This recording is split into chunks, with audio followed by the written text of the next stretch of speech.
ahead and start. We'll start with the flag salute. The flag, if you haven't seen it, is back here in the classroom. I pledge allegiance to the flag of the United States of America and to the republic for which it stands, one nation, under God, indivisible, with liberty and justice for all. All right, well, I want to start by thanking everybody for coming here tonight. I'm Jana Rosenbach, the superintendent here at North Mason School District. Did you turn me down? That's okay. That's good. And we wanted to give our community family and our family members an opportunity to debrief. As you probably know, in our school district, in our schools, in our district office, in the offices of our first responders, anytime we have an event like we had 2 weeks ago, we have a debrief situation. We actually have an all agencies debrief that we will all now participate in, scheduled for next week, so that we can help each other get better with all of the work that we do. You may also be aware that we work really hard together to plan and to practice and to prepare for these kinds of events, even though, of course, we hope we never have to experience them. When they do happen and when we do practices, we have very specific protocols that we follow. The reason the whole team is here is because we work together as a team. So we have lots of people here. We have both fire chiefs, Chief McKern and Chief Backen, or Chief Backen, Chief McKern's out there. We have our representatives from the Sheriff's Department, Sheriff Salisbury, Lieutenant Jacoby. I don't know, yeah, you guys just didn't say the E, so Drackley, thank you. All right, and Chief Sperling, and also Greg Lynch, the superintendent from ESD 114, because as you may or may not be aware, when we have an event, we rely on our ESD, which is our Association of Regional School Districts, to provide additional support, sometimes during events, definitely after events, definitely with some of the social emotional supports that we might need to prepare and have available for staff, students, and families. So I think what we're going to do is kind of give you a debrief, a broad understanding of the situation as it developed, and some of the things that happened from there. And so I'm going to turn this over to start with to the Sheriff's Department, because once we have a report and law enforcement is on the scene, they are in charge.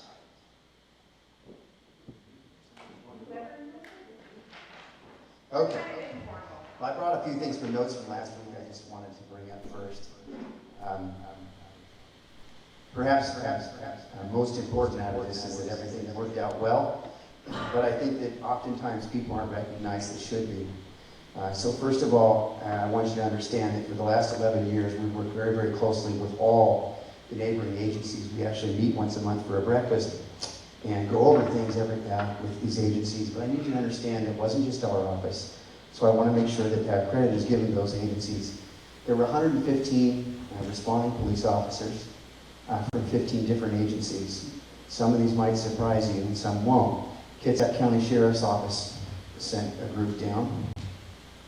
The Washington State Patrol, Bremerton Police Department, the Squaxin Island Tribal Police, the Department of Corrections, Liquor Control Board, Washington State Parks, Washington State Department of Fish and Wildlife, Shelton Police Department, Alcohol, Tobacco, and Firearms, Federal Bureau of Investigations, Baton Rouge Island Police Department, Port Orchard Police Department, Skagit County Sheriff's Office, Central Mason Fire, and North Mason Fire.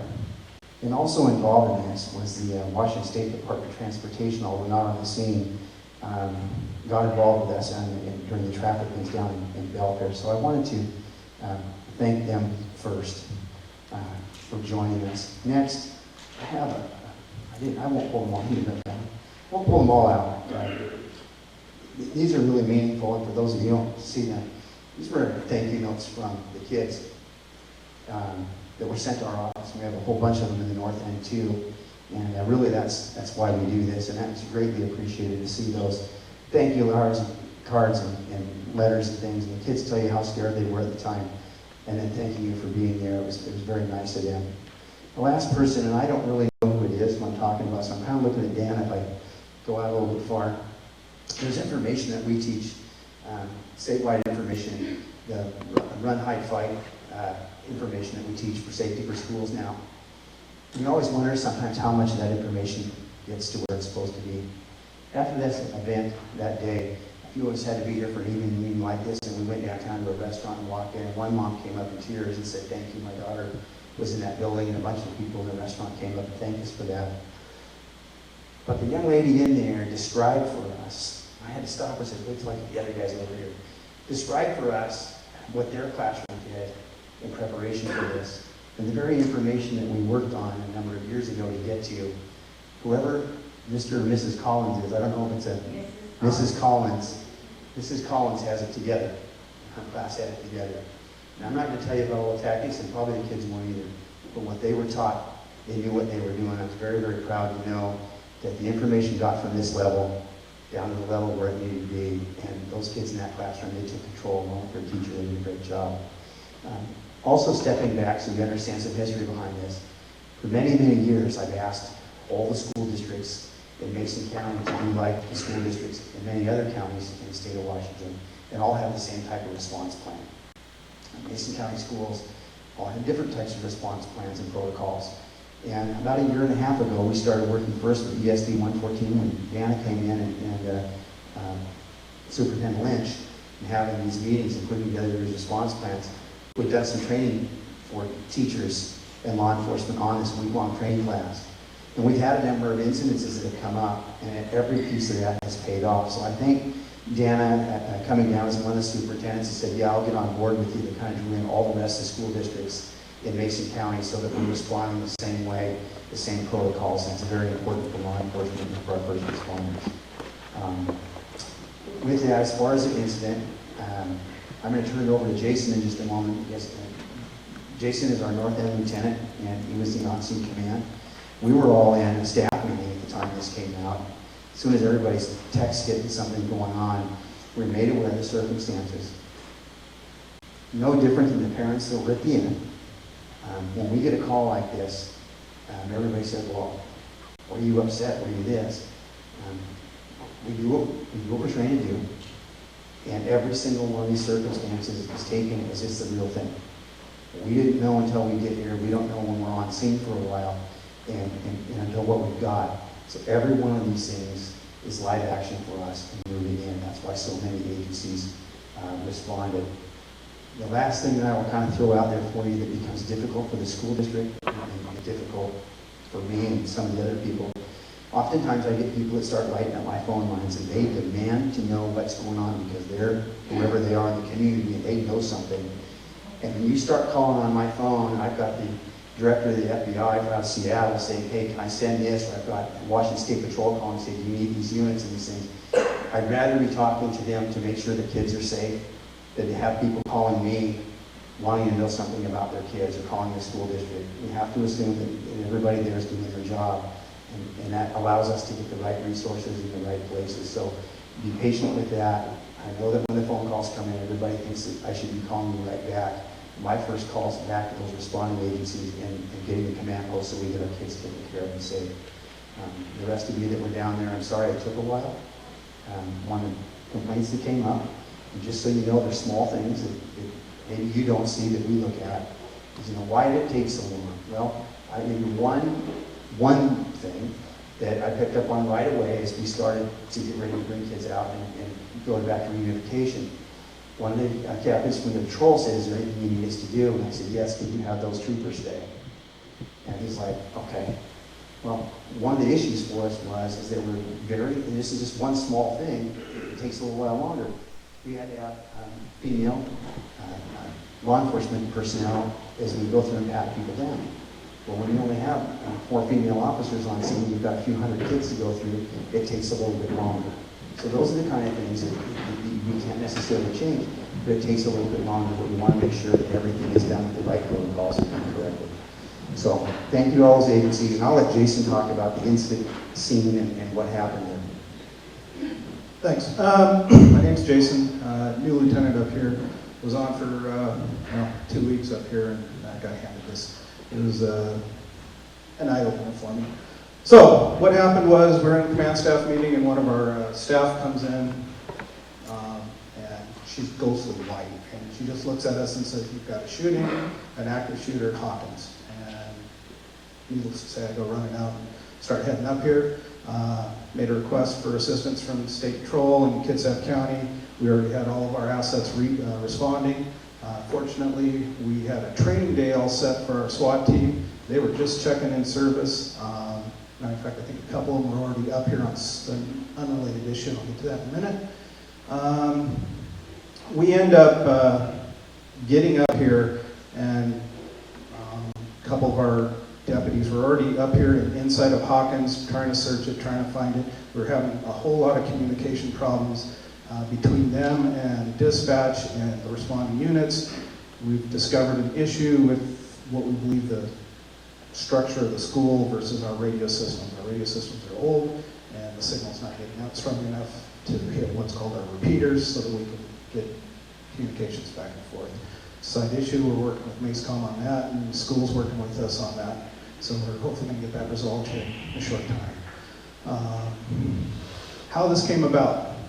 Some of you may have heard some of the stories and other things that are going on in the community, but what happened was the day before, or the evening before, there was a fight with some high school kids over on Alta Drive.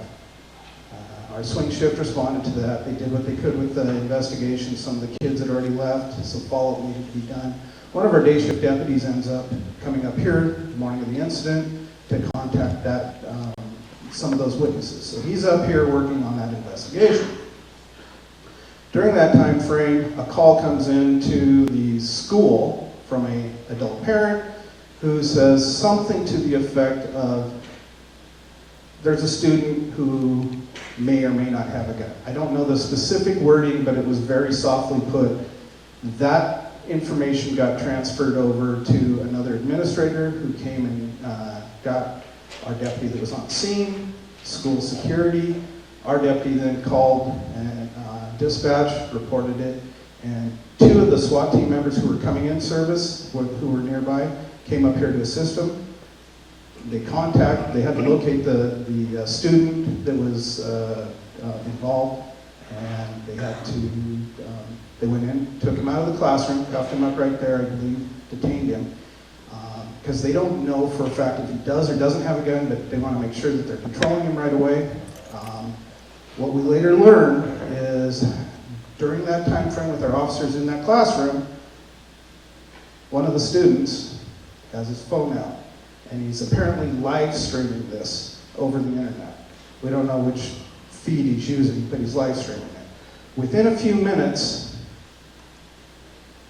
call comes into 911 dispatch from a teacher over at Hawkins who says, my students just came in the room, they're saying that there's an active shooter in the gym or commons area. And she's panicked. Apparently you could tell in the voice that, it was believable. A teacher's calling us, telling us this. Then we get a second call from another cell phone from, I believe this one's a student, and from that point on, the call went out, and that's how we all ended up here. As for the possibility of a false reporting, we've investigated that. Our detectives have gone through it. They've contacted everybody. They're unable to prove any intent behind the call. So that's where we're at. What else?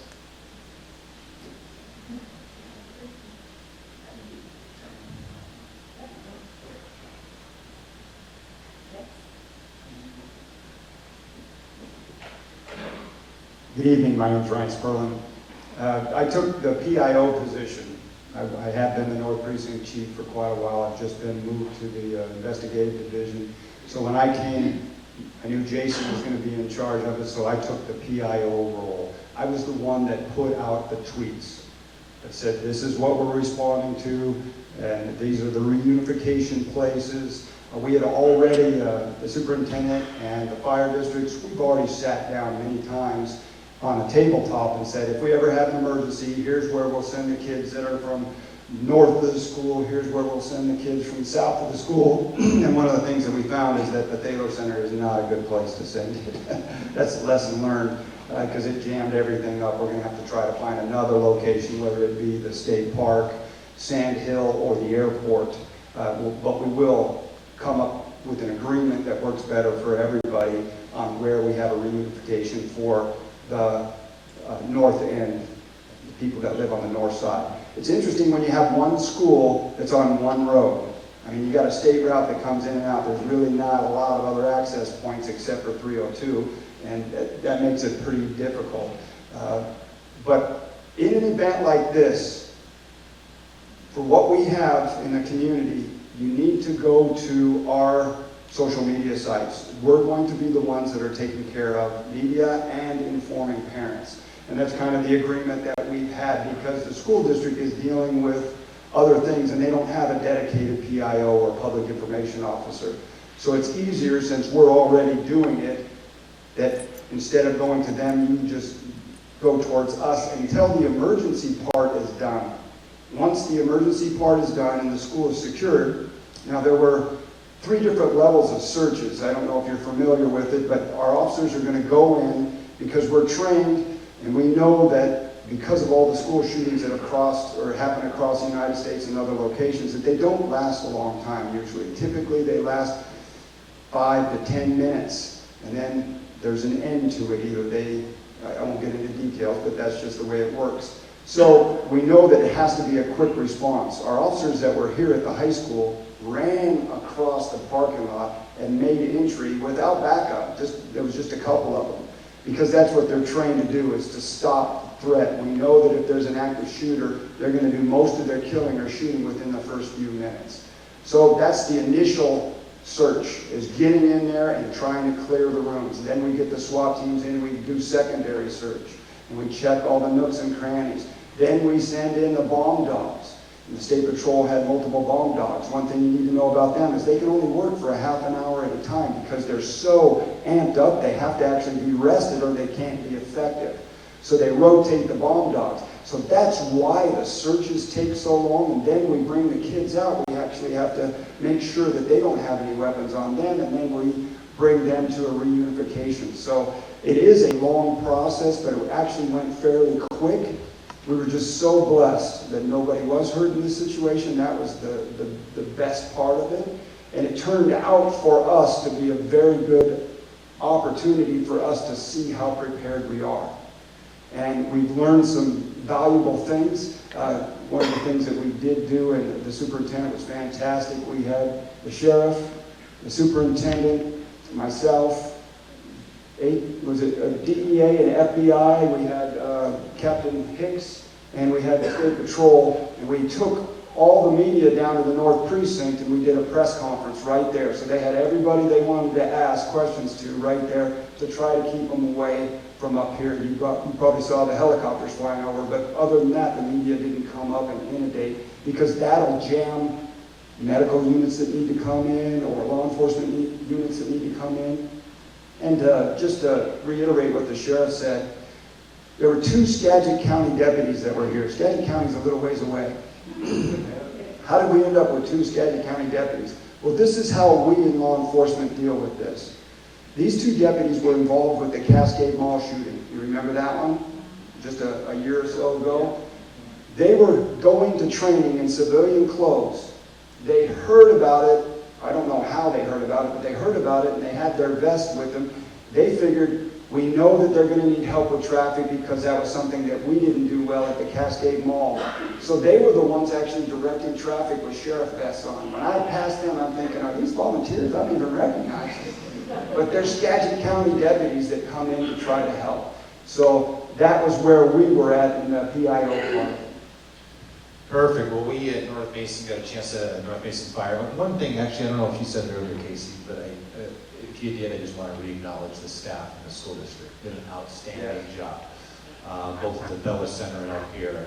And I got a chance to, because luckily from an EMS perspective, we didn't have to do much. We didn't have much of a role. Of course, we were standing by and ready to go, but we didn't need to do much. So, of course, we're doing our planning and our scouting and whatnot, but I got to do a little bit more observing, I'm sure, than these folks up here and whatnot, but watching the staff get to work and organizing the activities and the reunification. It did take some time, but it was quite the effort. From my standpoint, I was in the office down the old Belfair Highway, and we did not even get alerted by radio. We got alerted, the captain came around the corner and said, "I need you," and 2 words, "active shooter." That's all I had in the car. I went, and that's all the information that we had. Coming up here, what we were going to do is we were going to go to the bus barn, stage in the bus barn area, and that would allow our units to be relatively close to the scene, allow law enforcement to do their work and not gum everything up with ambulances and fire trucks, but it'd still be in pretty close proximity.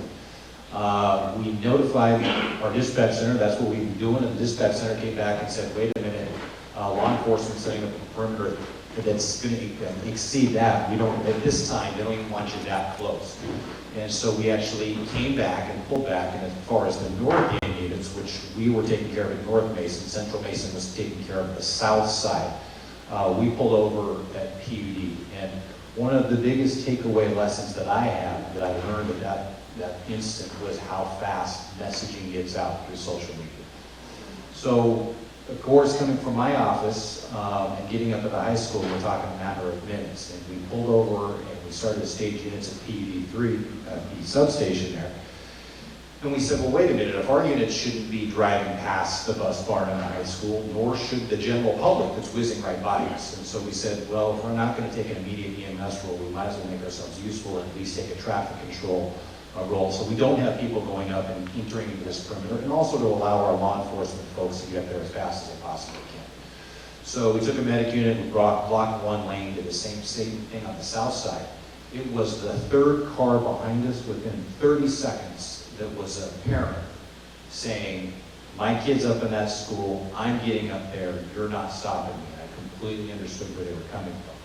What we were trying to do was we were trying to turn around traffic there at PUD3. But as one parent on top of another said, "You're not turning me around, I'll be staying right here." And they got off to the side of the road, and it was at that point we said, we've got an issue with incoming parents. We've got to do something, we've got to give a location. And so we ended up setting up a north end and a south end staging point. So we directed that we were going to set up the Belfair Elementary and the Feller Center, which again, I would not do in the future. Certainly I would be making an advocacy for the airport, but it was quickly overwhelmed. We sent some of our staff there as a staging officer, both at the north end and then also at the south end. We initially started at Leonard Kay's Boathouse. I was just trying to think of the biggest parking lot that I could think of. The school designates the church across the street, but again, I'm thinking, yeah, the LDS church. But again, I was thinking, well, wait a minute, if I can't get to the bus barn and they're telling me to stay without that perimeter, that school, or the church is probably within that area as well. So what's the next biggest parking lot I could think of? And of course, it was on the fly. It was Leonard Kay's, and we ended up moving that later on up to the LDS church. And so with our staging officer there, I was on phone communication with him back and forth and whatnot. And it started out as 5, 15, 50, 100 cars. It just kept growing and growing and growing. The same thing was happening at the south end. And the biggest issue that we were having, as far as the staging officer standpoint, was getting information out. And it was, to me, the incident, as I recall, and of course, because there was so much going on, it happened in an instant. But having 2 kids myself and thinking to myself, I would be down there at the Feller Center, 15 minutes would have seemed like about 3 weeks. So we could not get information out fast enough. But the other thing that was hampering, going back to the social media standpoint and also to the Facebook and the Twitter and all this other stuff, is as much as we were trying to control information because we wanted factual information, we didn't want to get out in front and say something that wasn't true. We wanted to make sure we were up front with parents, and we wanted to get out as fast as we could. And we wanted to be unified. Chief Sprogan was talking about why we had so many people in that joint command center, so we're all talking with one voice. But Facebook was going, and Twitter, and messages are coming from the schools, some correct and some not correct. And so there were parents back in the staging area, some that were armed with very factual information, some others that wasn't factual. And the highlight of that was I was in the command center, fulfilling the EMS role. And one of the folks had come out and said, hey, we're getting reports from a student inside the school that was texting that we have people down and injured. I mean, that's how real this incident got, but it was misinformation that was coming out from social media. And again, are we going to be able to get rid of that? Are we going to? Absolutely not. That has to be worked into the plan. But it is a different day and age, and we're seeing how that flow of information really impacts the event. The other thing too, you know, the reunification process, and again, I was talking about the staff earlier, it did take some time. I got to give them a ton of credit. I don't know my numbers. I think I'm off the top of my head here, anywhere between 1,300 and 1,500 students. We did, the high school we sent home separately, but the Yeah. middle school 460. Gotcha. So I was combining the two. But, you know, they were able to get home, and it was, as much as the traffic was terrible in town, as much as it seemed probably chaotic and disorganized down there. Dan, I was down there watching on the sidewalk. It was organized as they came off the bus. There was a system. And what was happening for folks down at the Beller Center, and I know it was difficult, what's going on? What's going on? Why is it taking so long? And it was really the staff working to put together an organized plan, because what we knew is, you know, at this particular time was that, hey, we don't have an injury. We don't have, this active shooter is turned out not to be true, which is fantastic, but we can't make a good situation worse. And that would have been having a student that got misplaced, or was not sent home on the right bus, or did not get reunified with their parents. And again, with a chaotic situation, there was a ton of organization and planning that was taking place during that process. It did take some time, but in my mind, the result was good in the end. Could we do it faster? Absolutely. That's what the after action reports are uncovering right now as we speak. But all in all, a very good result at the end of the day with moving forward. And of course, we've done our internal after action review with the fire department. There's definitely things that we're working on as an organization, our operations. And we'll be looking forward now. We've got a date and time that we will be multi-agency, sharing, you know, how do we interact with one another. Let's make sure what went well from your perspective and what can we correct moving forward. I'm actually very looking forward to that process. And myself and the superintendent had an opportunity to go down to the North Precinct when we were going down for the press conference, and we got to see the fire and medical people at the reunification points passing along information, and that was critical to our ability to do our job. I just so appreciate you guys taking that role, because that isn't your traditional role. Chief McKern, did you want to add? Okay. We don't know what's happening, and you can do what happened on the work, I don't know what's happening. Okay. One of the things before we open up to some questions that I wanted to be sure that we shared clearly with all of you is that as Sheriff Salisbury has stated, we have been working over the past 3 years and probably even before then to improve and to practice and to plan and to have the right pieces in place. During the last couple of years, in response to the most recent tragedy at Sandy Hook, the best practice in response for us in the schools has changed drastically. And that has changed what is known generically as a run, hide, fight response, what we are training our staff in with an acronym called ALICE. And in the spur of the moment on stage here, I'm not going to tell you all the letters, but it's a run, hide, fight response. And most of our staff now have been through the initial training. This is a training that includes some classroom time, and it includes some live action practice where, as you can ask my principals back there, they're shooting at each other and feeling what it would be like with rubber bullets to be in a real active shooter situation. We're learning some different ways to respond than we did. In the past, we were very passive. It was try to be safe and try not to be seen, basically. This is different. This is, you are going to need to be able to make decisions in the moment, and we're empowering you to do that, and we're going to teach you why and what you can do. And it's important because in the situation, hiding isn't always going to be the best response. If you have an opportunity to get away and to get the kids away, that is what we want you to focus on. If you have to hide, there are some ways to do it and some ways not to do it. We're learning how to practice how to barricade the rooms effectively and how not to barricade them effectively. And then there's the time you've got to fight back. And we're training our staff how to do that and how to prepare the kids to fight back. Because as they learn in the training, there is a time period. If somebody comes in, gets past that barrier and comes into my classroom, if we all start hitting that person or throwing books at them or banging them over the head with the fire extinguisher, whatever's right there, or pushing a desk up against them, that interrupts their brain's ability to function, to tell their finger to pull the trigger. And it gives us a few more seconds to do something to make ourselves safe. So we have done, most of our staff is through the training. Those who have not been will complete it this summer. And we will be training our students in this response as well, because we think it's important that we're empowered and it helps make us all safe. So I want to say, because we've done that training, some of you talked about Mrs. Collins. We also talked about our new science teacher at the middle school, Garrett.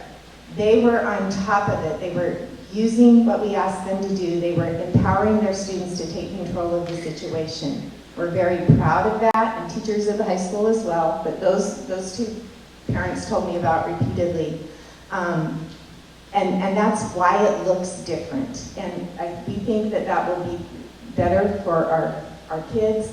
The research and all of the best practices, the learning we get from FBI academies and law enforcement and all of the first responders, this is what we're going to need to do. So it's different and it's a transition, but we do believe it's making us safer. We think it did in this instance, and it certainly helped many of us feel less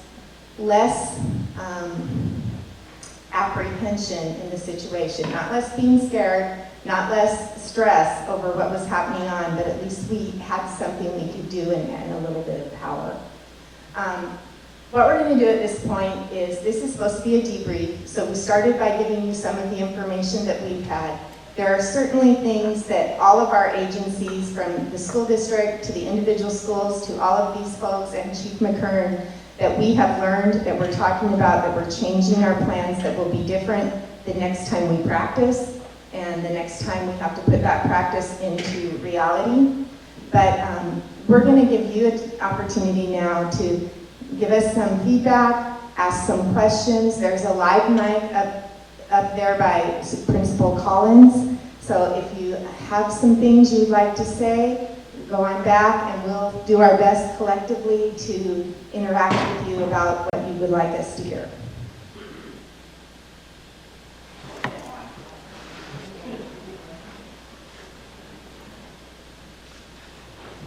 As a parent and an early arrival to the Dollar Center, let me tell you what I heard. We can't confirm. We can't confirm a shooter, we can't confirm injuries, we can't confirm. That is what I heard. At 2:50, I finally got an email from the school, and that's unacceptable. I want something. You guys had your information when you say you had so much communication between you. As a mom who was petrified, shaking in her boots, petrified. I got nothing that could tell me that it was under control. There's processes in process, be patient. I get it. I know you don't want mass people up here, I get it. I waited patiently down there, but I got nothing. It was 4 o'clock before I could put my hands on my kid, and I get it. For somebody who was petrified, something from the school to say, there's been an incident, please be patient until details can come out. You can go here for more information. I get it. I could do that. This last week we had a second incident. I got an email and I was fine. I waited for further information and I appreciate that. But I want you to know that at the Feller we had nothing. Absolutely nothing. Thank you.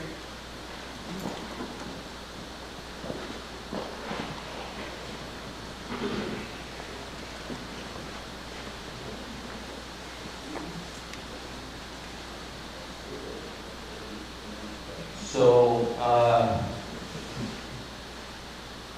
three things that I wanted to talk about.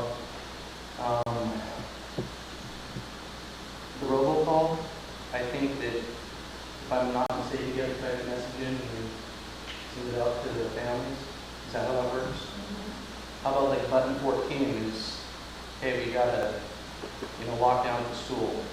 And then because I understood that, hey, tell my wife, I'm like, the principal's probably pretty stressed out and to take the time to, he probably forgot about the robocall or whatever. So, if there's a button that you can hit, you don't have to type out a message, pre-set message or something. That's one thing.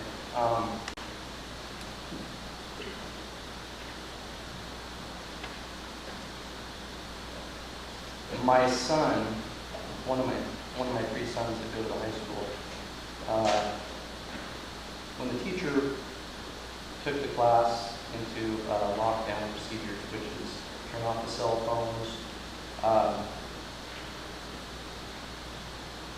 shut the blinds or whatever, she snapped her ruler in half, hid behind the door, and told the kids, if you pray, now's the time to do it, which I think is admirable.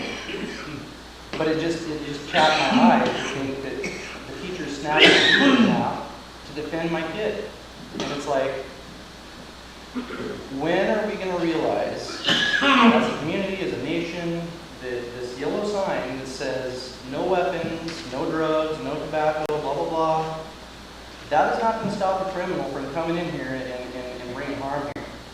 That the criminals don't pay any attention to that. And I know, thank God that we didn't have that happen, but the criminals, they don't look at these signs. They don't care about the sign. They're about breaking the law. See, they're not gonna see the sign and go, whoa, I can't go here to do my dirty, dastardly deed, because of this sign.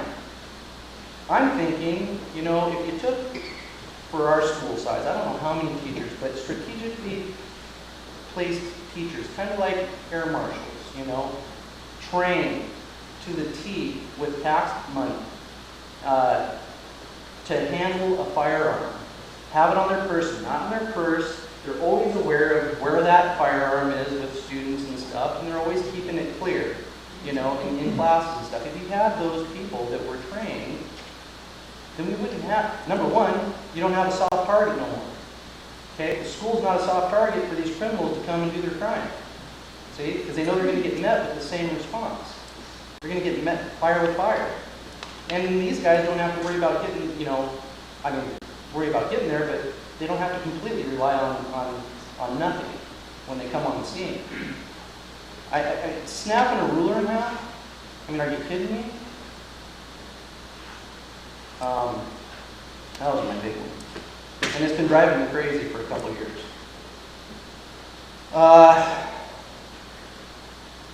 Help me out. Forget it.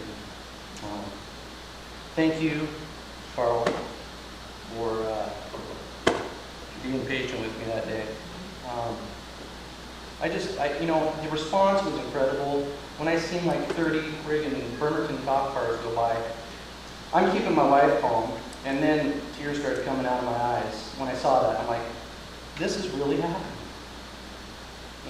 And so anyways, just the response was overwhelming. I'm so thankful that it turned out how it did. But please, can we do our part? I understand, the political thing, but that ruler, it just ain't gonna do it, And I understand, throwing books and stuff. I understand where you're coming from, but when a guy comes in with an automatic rifle or pistol or anything like that, I don't know. Books aren't going to do much. Thank you. You realize we had 3 officers on campus when this occurred. So we had 3 trained, and one of them was a SWAT team member. 2 of them were SWAT team members on campus when it happened. The distance and the time that it took them to run across the parking lot, we could have had multiple casualties. I understand what you're saying, but you can't be everywhere, even on one campus. And we are in the process of trying to get school resource officers. As a matter of fact, our first school resource officer for quite a while because of budgetary issues is going to be this September. We have one school resource officer for 13 different schools. I understand that. That's not what my point was. My point was is that if you have a strategic teachers that are trained, and all across the nation, every school, you know, if you stick the metal detectors up in front, then they're going to wait until all the people around the field to do their deed. You know what I'm saying? These soft targets, these theaters, these places, these soft targets just are where they're going to go. And we're a country in transition, and as you may have observed, the way that we as a society are dealing with active shooters is changing. I mean, the day of Virginia Tech, where everybody stayed underneath their desks and the person just came along and executed them all, we're not there anymore. We're actually changing schools and society. And ma'am, just when an emergency happens, the school district is not going to be able to tell you if anybody's hurt or not. We're the only ones, and we actually put out I put out the first tweet at 11:58. I put it out to all the media and to everybody, and I would encourage you to follow us, because that's how we communicate now. Yeah. I can't even imagine how hard that was.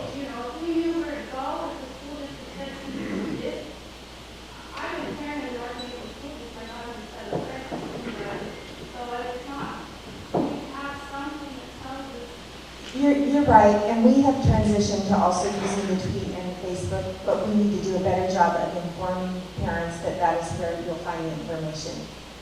In the heat of the moment of something like this, the robocall system as we have it now, and yeah, an automatic button would be awesome, but the systems we have for that are not that sophisticated right now. What is tweeting on Twitter and Facebook.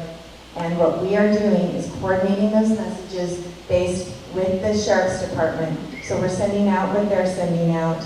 And we will make sure we let everyone know that. That person, you know, that was there giving us the update every 15 minutes, and every 15 minutes, sorry, we don't have anything, we can't confirm. And that was so frustrating.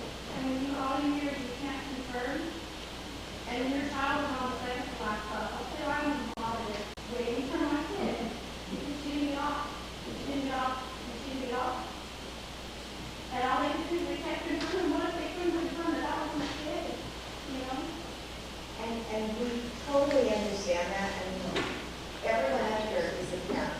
And I think my frustration was, you know, I thought it worked well, and I should say that. I thought it worked well. The media was kept away for the most part, although I heard afterwards that you guys did a whole media thing.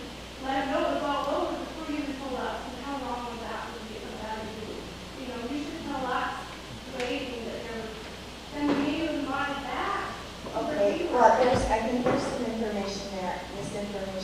We did not tell them that first. The message was coming out both from the district and the Sheriff's Department on Facebook and on Twitter before we had the media event. So we could not send out the robocall until we had all the information that we needed to send out on that. And it is not a quick thing to send out that call to everyone. It's a very clunky system. So what we have in social media, just like our kids, is going to be more effective.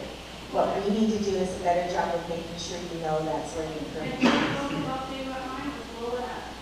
I was seeing all the things, all the announcements of shooters and all the kids posting the fears and all this stuff. I didn't have time to look and filter out.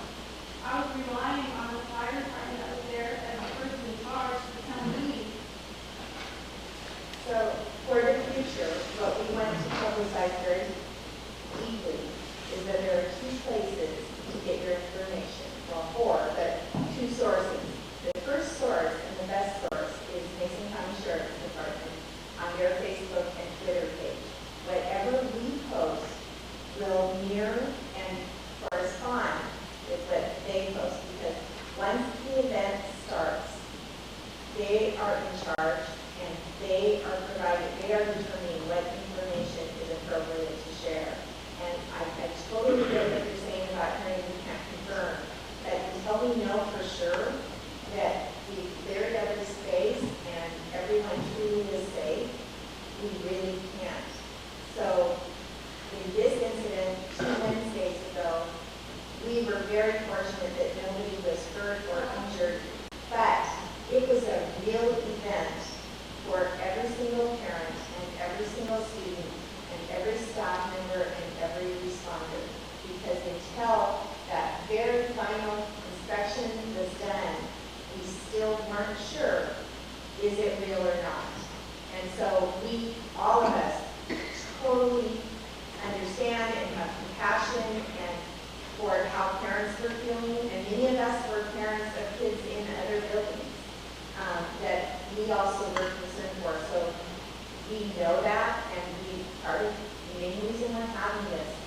from you what can work better next time, if there's a next time, so that we practice to do things better. And I appreciate that. I don't mean to sound unappreciative, but, you know, it affected our house, and I think we sleep. You know, the fear of hiding in a closet and the things that she had to go through that day, it's hard. Now, kind of the waiting was awful, you know. Again, I was the one putting out the social media for the sheriff's office, and I was really having trouble getting out. And I don't know, somebody who knows cell phone stuff, I don't know if the airwaves were taken out, but it took me a while. So one thing we learned out of this too is we got to have a backup to the person on scene. If the airwaves are so cluttered that you can't put out, I've got to be able to call somebody and have them be able to put information out because it's critical. Good evening. My question is kind of about the robocall. Some of us, I'm probably a dinosaur, but I'm not tethered to social media. I'm not constantly on the internet. So when I found out about the school shooting, it's because my husband in Keyport called me and said, hey, what's going on? Okay, so when the robocall does come out, all it says is the school is on lockdown.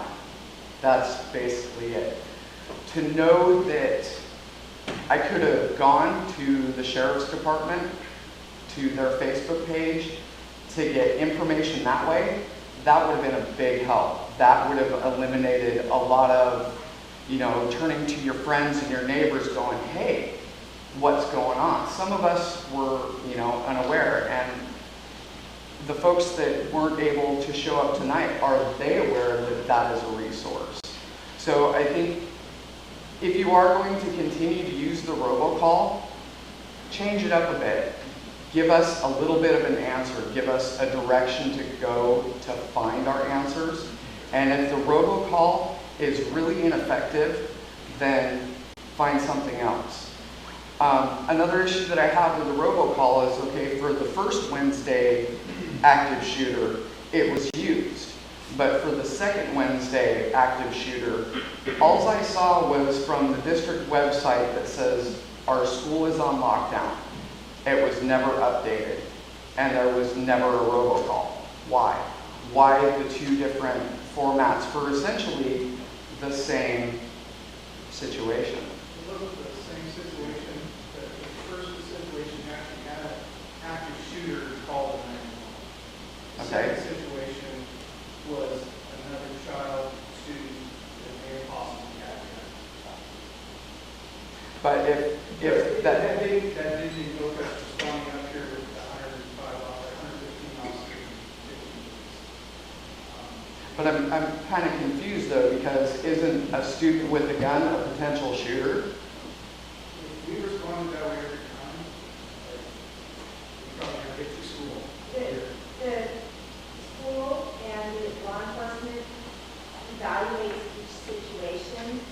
That on this most recent Wednesday, we were in lockdown for a much shorter period of time because they were able to evaluate the situation and determine that it was not a real threat.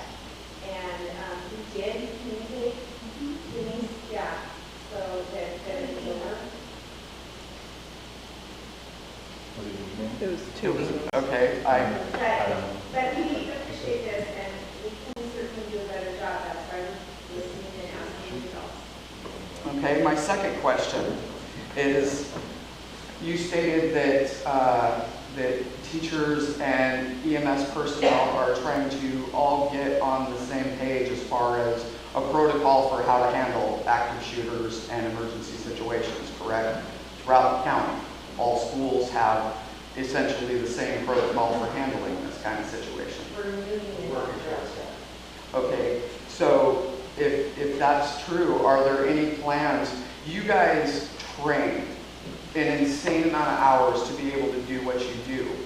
Okay, if even like earthquakes and fire drills, they train, the students in the schools train if there is no training for an emergency shooter situation, a bombing situation, if there is no training between the school and the EMS departments, how is that ever going to be, you know, on the same page? I mean, I get that physically you cannot go to every school in the county and train, but if you pick a couple of schools a year to do your drills at, I mean, what better? You have your victims, you know, you have everything you need in place to play out a real life scenario. Is there any plans in the future for that to happen?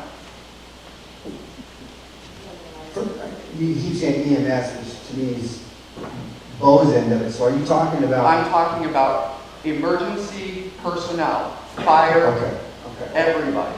Well, first of all, I'm not going to tell you everything that we do and don't do, Right. It's a public issue, but we have groups that go to every single school in the county. We go through them. Part of our team's training is we use some monthly time to each month be in a different building. If a new building is built like this one, our teams walk through so that they understand where certain entrances and exits are in buildings and things like that, so we know when our teams arrive ahead of time where those are at. That takes time. It takes money. And as you probably most of you hear me on a regular basis, it's always me the one arguing about training time and money and things for the sheriff's office. When we send out 15 people on overtime to go out and do that type of training as a team, it costs a lot of money, and we get a lot of blowback on that. So our teams have divided their training time rather than just training straight time law enforcement stuff each month. They break that time up, and they actually do go to each one of the schools. And we actually go to a number of particular businesses and places in the communities and do that exact same training. But there's only 12 months in a year, and you said over amount of hours of training. It's hard for me to talk about exact things because then give away any of our training ideas. But I will tell you that our hours of training are we're kept at a very, very minimum in the sheriff's office and allowed to do very, very little because it's been stated, if you go over your budget, we'll cut people. And so if we don't have that training dollars that we like, what we have done that's been really wonderful, that I will tell you, I worked in other counties, and I was also a public school teacher, so I understand that side of it very well. For years when I first came here, I asked and begged that we would get on the same training schedule with all the schools, so we'd be all reacting the same. And it takes us to go out to those schools and do that training. And again, when you're told you're not going to have those dollars to go do that, how do you do it? So this actually about a year and a half ago, we actually started working with Superintendent Lynch. They started a program, ESD 114 out of Kitsap County. We started sending our staff up there on a program called the Salem-Kaiser School Threat Assessment Model. I wanted to go to that thing like you can't believe for years to train all school staffs. We piggybacked with them. Superintendent Rosenblatt came in and said, hey, I'd really like us to go to this Salem-Kaiser School Threat Assessment Model. Well, I've been asking for this for years. So we got support from within the superintendents. We went to the other superintendents in our region and said, this is the way we want to go, and convinced them to do that. We ended up doing a week-long training with the school districts, all of the school districts, that us, the Shelton Police Department, I think who else was there, fire, we put that on, to the chagrin of many that didn't want us to put out the money to do that. One of the things that you need to know on this is this is really one of many things that's happened in the last few months like this. We actually had another circumstance that occurred at the Spencer Lake Resort where we had another active shooter inside, and the proprietor of that business was shot 3 times. And we had school kids in that building, school staff, that morning, which was down there. Our response time was very, very quick. It was no different in the circumstance because we had students and staff in that building. After that, in a debrief with the school staff that were there, I was told by one of the school figureheads, never again will I question when you're on the radio arguing for funding, for training. Never again will I question that, because the training that you put on for that week, our staff would have really struggled in knowing what to do if we hadn't been through that training. It was that important, and it really paid off on this one. It's important to train. I wish we had hours and hours and hours and thousands of hours trained, but we really don't get that. But one thing I do want to talk about, and I want to ask Superintendent to do that. In our DSD, we have an agreement among the districts to work together on a coalition to ensure that we're training together and working with all of our responders so that we are unified in how we respond to incidents. And he has been really working hard to bring all of the districts in ESD 114 and partnering with his colleague in ESD 113 because in Mason County, we're split. We belong to 2 ESDs. So when we do something where we go to our ESD for training, we have to coordinate with the other line to make sure the other school districts, if we're going to do the same thing so that the sheriff and all of the responders can have us doing the same thing, we have to coordinate other educational agencies. And a lot of really good work has gone into that. And we asked about those coordinated big picture trainings. We are working towards that. And I think I'll let you talk about that, Greg. Yeah, my name is Greg Lynch. I'm the regional superintendent. My job is to provide direct support with school districts starting near Bay, down the coast, across the Atlantic Peninsula, all of Kitsap County, and then North Mason School District. So it's a pretty big region. I wanted to recognize, before I answer the question, the school administration, the principal, the staff, the first responders, and you heard a lot of that tonight. My compliments to everybody in a really, really difficult situation. And I think that when I hear the community members and parents talk, you're asking the right questions. And as a parent and as a superintendent, I understand. I wasn't in your shoes last week, so I can't imagine what that felt like to you, but I really do understand that this is difficult, complex business. What you need to know from me, though, as the regional superintendent, and I don't know whether or not sometimes we were fortunate, and to give you an example, Monday this week at Silverdale, we met, and the we is from a 4-county area, law enforcement, emergency services, school district superintendents, some mental health professionals. And that meeting happened to be scheduled before this incident in North Mason. So for the last couple of years, we've been really focused on answering some of the questions that you're asking tonight. So we're getting better, and what you're going to hear and see in the next, hopefully, 6 months, and part of the meeting on Monday, was to agree on a resolution that we want to take to all of our publicly elected officials. That may look like county commissioners, school boards, fire boards, the people that we elect to keep our community safe. And the resolution basically says that we all agree to partner in a different sort of way. So we're going to be becoming more public about that, even though we've been working diligently for the last couple of years to really address a lot of the things that we talk about. So just know that there is a lot of good work taking place. We could have done things better, certainly. Every time this happens, in North Mason School District isn't the only place that it happens. But we recognize, and the sheriff did a great job, I think, of laying out 15 different agencies. When bad things start to happen, a lot of people come together. And that's admirable, but coming together to move to the sound of the guns, if you will, is only effective if you have some of the things that we talked about, the communication and coordination. Otherwise, it can add more confusion. And so because we've got so many different jurisdictions, and so many different responsibilities, and so many different politically elected officials, it's not an easy problem to solve. That's point number one. The second point, bigger picture, and I hope you find some comfort in this, is there was some legislation passed last year that directed that the state do a school safety study, and that report's coming out to the legislature in December. We're influencing that action right now, and I would expect next legislative session, the things that we're talking about to become more real and more public, because what we're asking is how much more resources will it take really to go to the next level.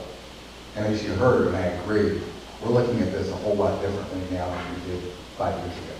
So we got some work to do, we're headed in the right direction. But that's essentially my role, is to bring everybody together. So I think we're headed in the right direction. I don't think anybody would agree that we're there, but we're a whole lot further down than we were even a year or so ago. And lastly, with the perspective that, and this is coming from my perspective, Susanna, definitely not the worst thing we received, but we were given a gift a week and a half ago. We really, from a response standpoint, I got a chance to go out there and make some mistakes. I got a chance to screw up a few things. I got a chance to make some split-second decisions with just in a chaotic environment and have, really for the most part, no injuries and nothing happen. That is a gift. And what I mean from a gift is that there is a ton to be able to walk away from this and work with. I'm tipping my hand for what I'm going to talk about when I get in front of the rest of the group on Tuesday, but we've got a 3 to 6 month window to take advantage of this gift that we've been given us. And what I'm getting at is, this is more my realm of business, it's more disaster management. We try to get people to store food in prepared free ways. Let's make sure that we have exit routes out of our homes and we're waiting for the earthquake. Most folks don't pay attention. They just don't. And I understand, we're busy with so many other things and so many other priorities and whatnot. And then all of a sudden, for those of you that were here in 2007, we had a storm event hit, and all of a sudden we've got everybody's attention. We had that attention for about 6 months, and then we got back to normal. And much like we had in 2007, now we had some significant damage, injuries were minimal, of course. But we took advantage of that gift. We are much better prepared for any type of response from a disaster standpoint. And so, knowing the professionals that are up here on the stage, we see, I think that hopefully I'm speaking for everybody, last Wednesday was a gift. We are not going to let this community down, not take advantage from a training standpoint, from a preparedness standpoint. And again, I kind of think about, being a parent myself, you get the emergency plan from the daycare, my kids in daycare. Gloss at it, throw it over my shoulder, it's the fire chief. What am I doing? It's crazy. I shouldn't be doing that. I should be paying more attention. You can bet I am that. And from the standpoint of Twitter, I don't even have a Twitter account. I do now. Because I know in working and now I know how information is getting out. But you got my attention. I know you have the attention of everybody in the room. And we will for a period of time. We will get back to normal at some point. We will get into other priorities and other things that take us away. But if we don't take advantage of this gift that was given to us a week and a half ago, we should not be sitting up on the stage.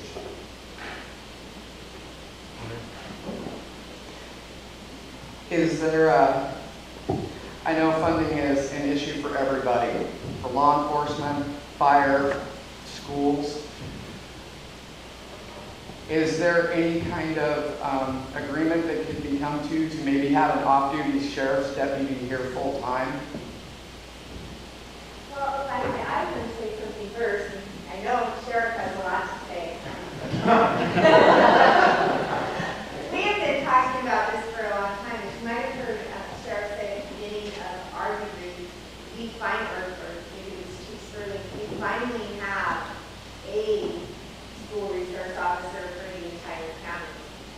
As any of you know, we have 7 school districts, and I don't know how many square miles in Mason County, but one resource officer is better than none, but it's not what we need. And I have told the sheriff that our budget is tight. We have a lot of salaries to pay, just like everybody else. We do not know if we're getting any more money from the legislature at this point. But if the county can find the cost for half of a person, we will fund the other half, because half of the sheriff's deputy is what we need for a full-time resource officer for North Mason County. We have kids in school for North Mason School District. We have kids in school 180 days. That's the equivalent of half of a work year. So we could fund half, and we could justify that in our budget. And yeah, we might have to look at where we tighten the belt, but safety is so important that we'll do that if we can get the other side. And they are working hard. They're promoting it all the time. But we need the community. We need your support. We need all of our lawmakers to understand how important it is to have that kind of support in the schools. You got it. Yeah, we're saying. I don't know how many more times I can stand before the people that hold the first readings and debate for these things. Well, I can tell you that last week, I had some concerns about county budget. I got called into a meeting with the other elected officials in departments and tell the county's already behind, going into next year behind the budget, so stand by. Generally, what that means to me is you're going to take cuts. And I don't know how we're going to add more people when we're 9 people short right now. We haven't hired, and we're possibly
careful. You just say, well, sure, we all need to know what's in school.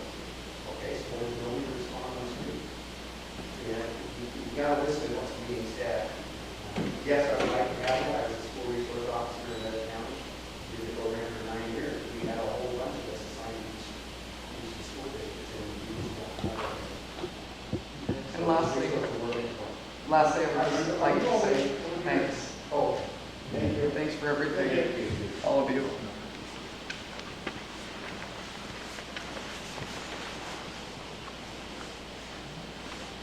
So I just had a couple of questions.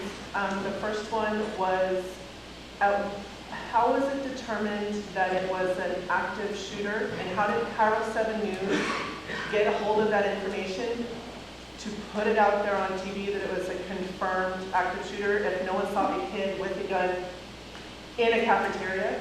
Because what I saw on the news, literally as I was going out the door to go pick up my daughter at Greenview for her half day, was confirmed active shooter in the cafeteria, and I looked at the clock, and it was my son's lunchtime. And I cannot express to you the complete and utter panic attack that happened, and then I had to get in the car and go pick up my daughter. Okay, I don't know how Cairo 7 got that information, but all I can think of is my son's in that cafeteria right now. And they said they were confirmed. Like someone saw someone with a gun in the cafeteria. So I don't know how that happened, but I would love to know how that's not going to happen in the future, is the use of the word confirmed and how the news got it. And also, that news feed and the chopper and all that was being played at the high school in my older son's classroom on the whiteboard. And that was the information he was texting me.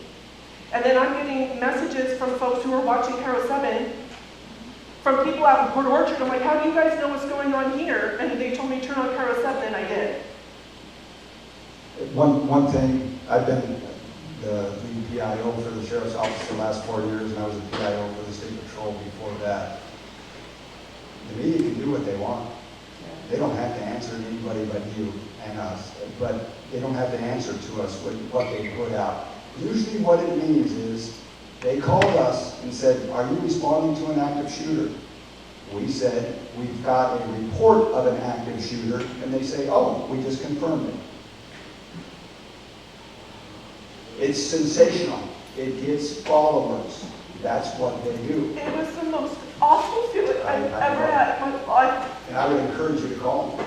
Or I don't watch that station anymore. And it's funny because you guys said to start following you on Facebook. I learned that lesson that day. And you guys are now in my first notifications on Facebook, as is the school. Well, and I have to add to that, none of us used that word, none of us gave any kind of report that said it was confirmed. But I will tell you, in the time that we were figuring out how we were going to collaborate with the Sheriff's Department, in the first minute, I had phone calls directly to my cell phone, not even my office phone, from NBC New York, CNN, Huffington Post, people I never thought I would hear from. Once something is out there now on social media, we have absolutely no control. That's why it's really important for us to get our message out on social media, because people need to go, we need to practice going to the source to get the real information. We need to practice with our community and with our kids. There are things, you said something about the classroom. I'm sure that our principal is very interested to hear that, and that is part of debriefing, and some of that has already been talked about in debriefing. We have things that we expect and don't expect. That will be one of our expectations for our teachers, and that's something that I believe has already been addressed. We, as Chief Sterling said, we cannot control the media. We can control the message we give them. Unfortunately, in Cairo and a couple other outlets took what they got and made something much more intense, because it gets subscribers and it sells however you distribute media these days. It's really not newspapers that particular one. Sorry. We put out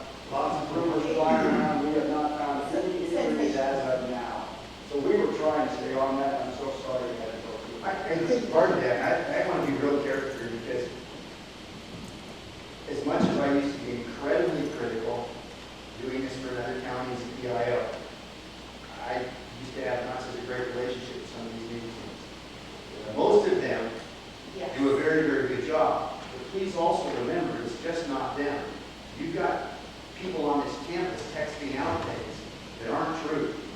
There is no way we can control that. And when they're texting that out, the news people are seeing this. It gets out there. This county and another county, instantaneously comes out, gun at school. Parents are heading to school. It is like a nightmare. And I get this, man. I get there. I'm the first one seen for the gun. The gun was a gun that goes a Glock, handgun, plastic. It goes on a keychain. That's what it's called in? That's what's a gun in a classroom. And a kid had a Glock plastic gun on a keychain. That went from one person to the next person, out to the community, and pretty soon we had a gun in school. There was no way in that circumstance law enforcement could handle that once people started pushing those buttons on that phone. And that goes out. We can't control that. But once that's out there, everybody's looking at us to say, is it or is it not true? And I think Chief Burton said it best a couple weeks ago, I'm not exactly sure what I have to say, right? He says, I'm not in a hurry to get this wrong. And unfortunately, our reporters are under, they're under a lot of pressure to get the story first, I think, and sometimes they're relying on the resources that are out there and available to them. And I can't speak for Cairo or anybody else, but it would probably be pretty, it would probably be at least understandable how someone might get to a place if they see multiple texts from multiple people or multiple posts from multiple people claiming the same thing. If there might be somebody who's in a hurry to get the story first who gets frustrated with the sheriff's office or us for saying we can't confirm anything at this time. And as a reporter, you probably can speak more to that. Well, I'm Chris Henry with Concepts, and I was here that day. And the thing I will say is that our policy is that we don't put anything out unless it comes directly from law enforcement. I'm not saying we've always gotten everything perfectly, but that's our policy. And so sometimes it might seem like we're withholding information, or like, why is the police have son on this, why don't they know? But we're being, our policy is to be very cautious as well. The other thing is that you can go to our website, you can follow our Twitter feed, and what information and posts we put up is accurate. You cannot control the Facebook comments that are on it. Sometimes people mistake the comments for the truth. So, Thank you. that's all. Thanks, Chris. The other question I had is, my oldest is at the high school, okay? Cops have to respond there often, apparently, and at Hawkins, every time I've come up to the parking lot for something, there's cops here for something. Even if there's nothing, they're responding to something. And so my kids both know that something's going on, obviously by their presence, and so they're wondering what the heck's going on. For the incident that happened, because I heard about the incident that happened, and that people were following up the next day, my question is, why was the follow-up done to question the students at school if it was done off campus? Why wasn't that done in the privacy at their house so that it didn't start piquing the interest of all the students that are in the building seeing the cops here? Does that make sense? It does. I don't have a specific answer for that, but we know that the kids come to school, they're going to be here. It's a good time to talk to them, especially if they are near the school campus where it happened. It's a cause for a lot of chatter from students to see and question, okay, now what's going on, when it really could have been dealt with off campus, since it was an incident that happened off campus. Just so you understand what actually happened, as the lieutenant already started to explain it, the only reason they were here was to watch a video from an assault that happened the day before, and then a mom called it in while our deputies were on campus and said that this boy may or may not have a gun or has a gun or something along those lines. And then those deputies who were looking at a video that was only here at the school Like a surveillance thing or something? Yes. So it had to be here? Okay. Yeah, it was on phone or it was on something where they had to come up and view it. The other thing is as the North Precinct chief, the sheriff has told us very clearly, I want you guys to be known in the schools. I want you to have the kids know who you are, be comfortable with you in there, and I dictated that we would send them according to different areas in the county. I had a deputy assigned up to this area, and I mandated that they spend at least 15 minutes a week in the schools that they were assigned, walking around, talking to teachers, saying hi to the kids. So we want them here. The thing we want to have that message come across is, we don't know when we're going to be here. We're going to drop in at random times, and if you've got anything bad on your mind, we don't know when we're going to be here. Since we don't have full time, we try to be very random in our ability to stop in and show up so that they get used to seeing us as well. And then the last thing I did want to say, the way that the school handled how long it took to let the kids go, I thought was actually fine. Because my husband waited in the holding pattern at the church for 3 hours, waiting to pick up my middle schooler. My high schooler had to come home on the bus. He said how thorough, he watched the whole thing, how thorough it was to make sure that the right parent was picking up the right kid, and my middle schooler got patted down 3 times, he says. I don't know if it's true or not, whatever. But it was like very detailed, and I appreciate that. We didn't care how long it took. And as my husband pointed out to me, not getting information from the school, if it was actually happening, no one's going to be able to get any information out because you guys are all trying to save your own lives and kids' lives. So I think a lot of people need to kind of understand, sometimes you can't get the information right away. I just would have loved to have the information not be that there's an active shooter in the cafeteria. You know what I mean? Almost would have been preferred no information. You do know what I mean? Just because the complete panic would not have been there. On the following week, when they got on lockdown again, and it happened to be around the same time again, my oldest texted me and let me know that he was okay. My middle schooler, who got the phone the day after, the first one, was able to text me this time within 20 minutes instead of 3 hours later, and let me know he was okay. And the school emailed twice, I got those, and I was reading, and it was fine. So I just want to thank you very much for being so detailed the first time around. I appreciated it, and I didn't care that it took a long time for them to come home. So I'm on the way up here is an example of how life is in the city where I'm at.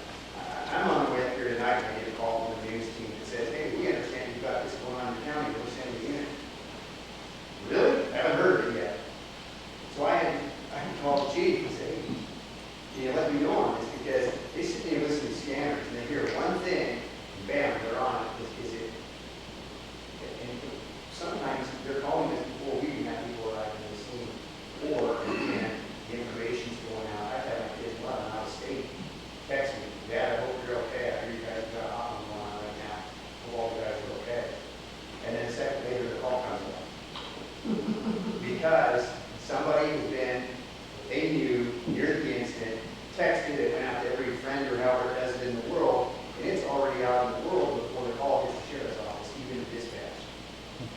And so it happens that fast, and it's not always that. It's a real challenge. One of the guys, one day, I sat through the earthquakes a number of years ago, and I had to leave and go to my area, knowing that my kids were in somebody else's building. Stuff was caving in one day.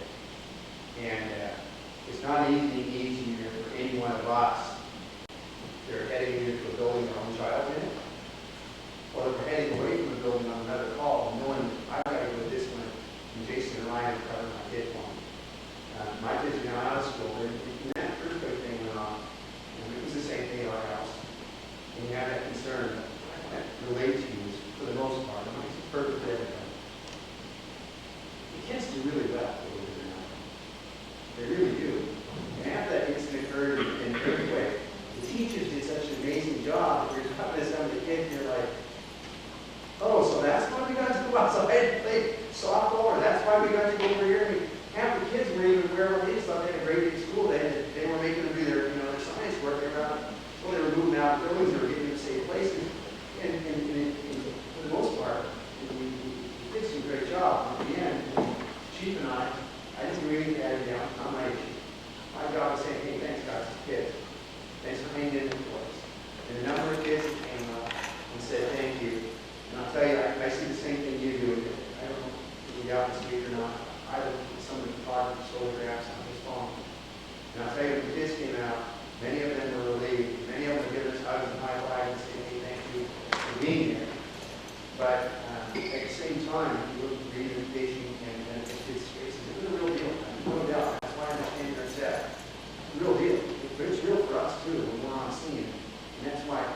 back to everybody wants to be first to know.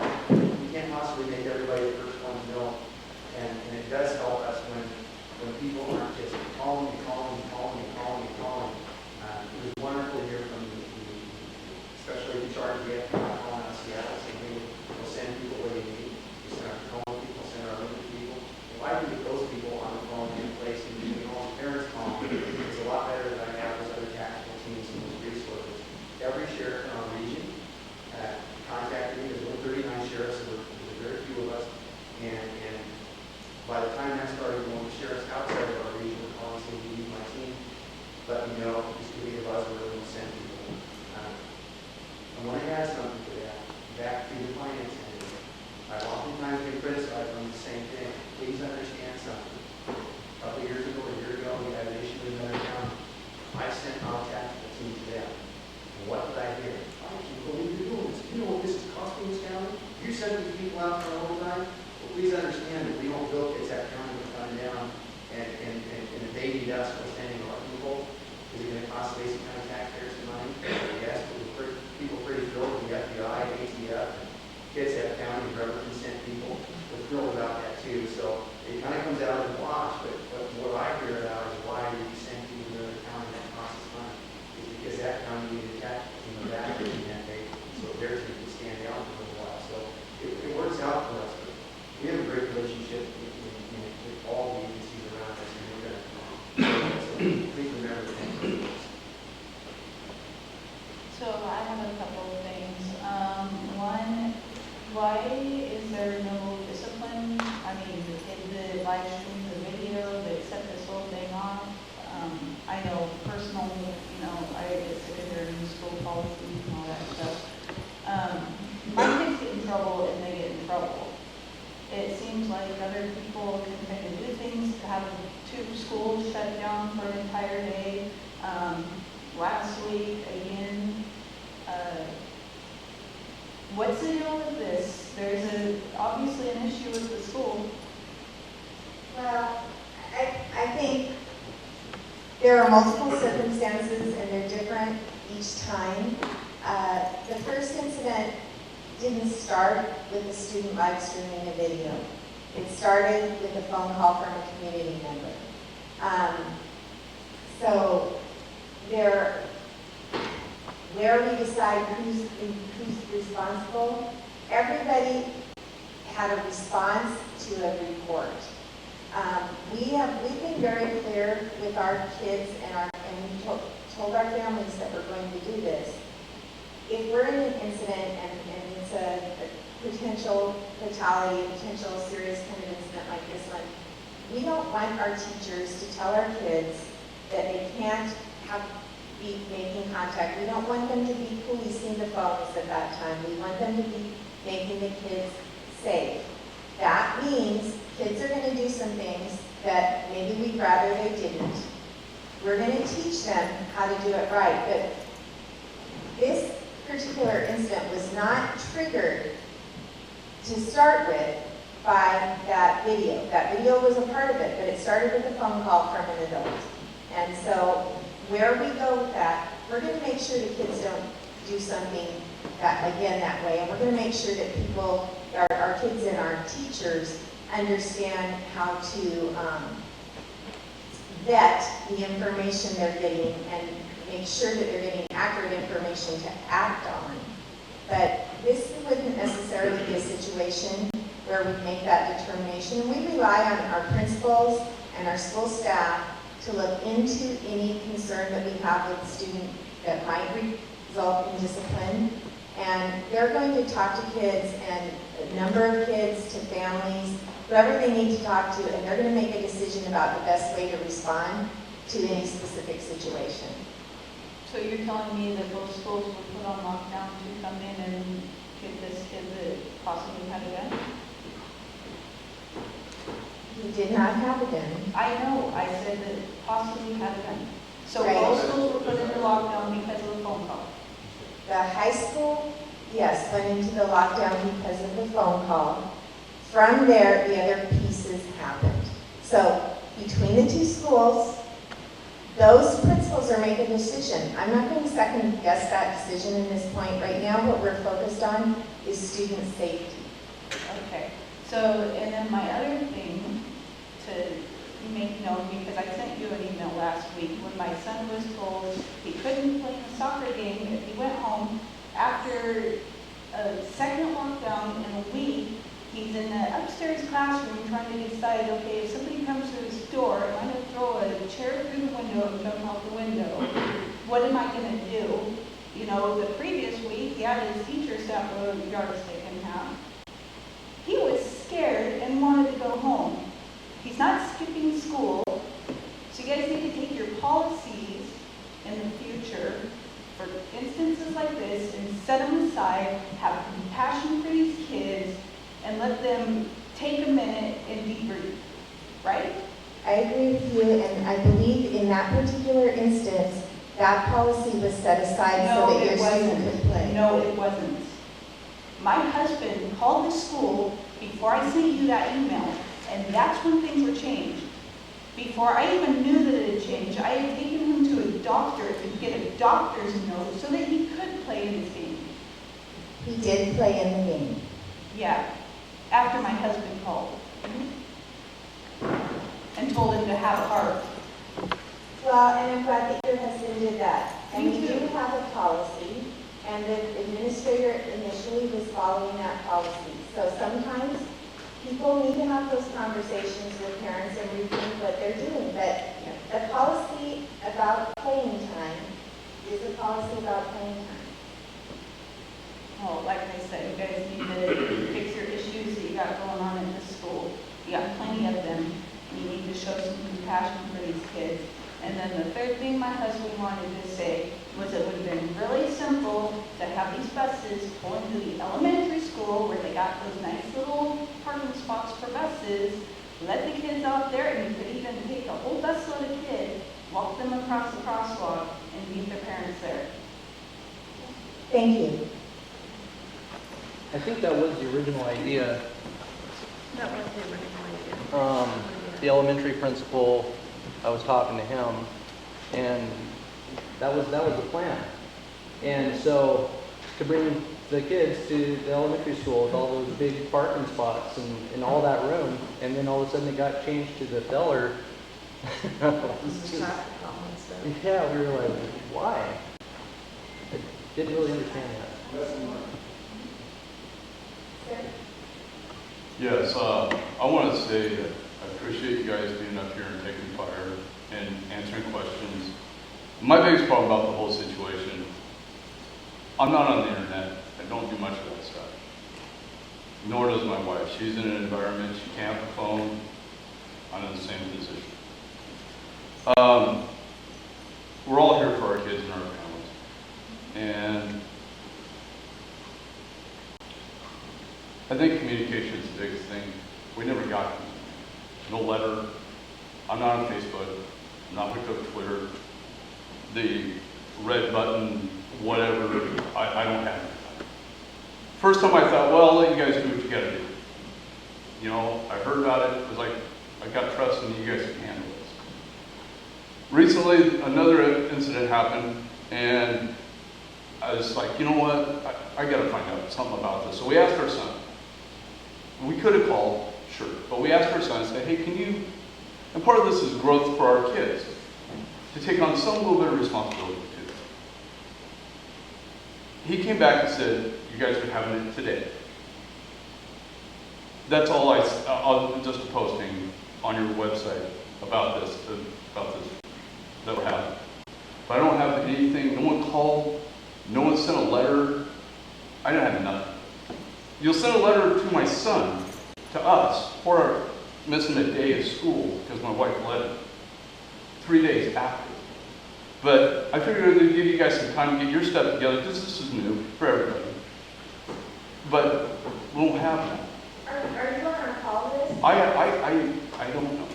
Okay. I don't know. We need to make sure you are, because we did make the phone calls out to everyone about this meeting too, right? And not to cut you short, how many students do you have between the schools?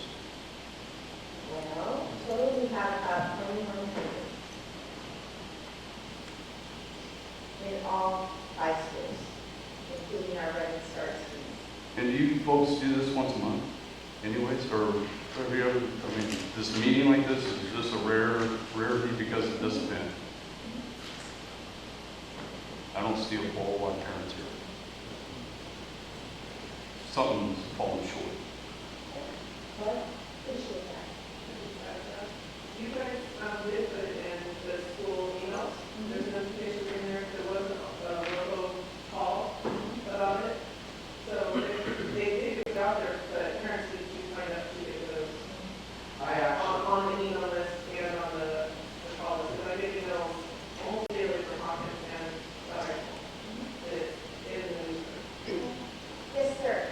Sir, can I say, how do you get information? What is the best way for you to get information? The best way for me to get information are things that, well, I got a 16-year-old son that goes to school here that always isn't always the best of information, number one.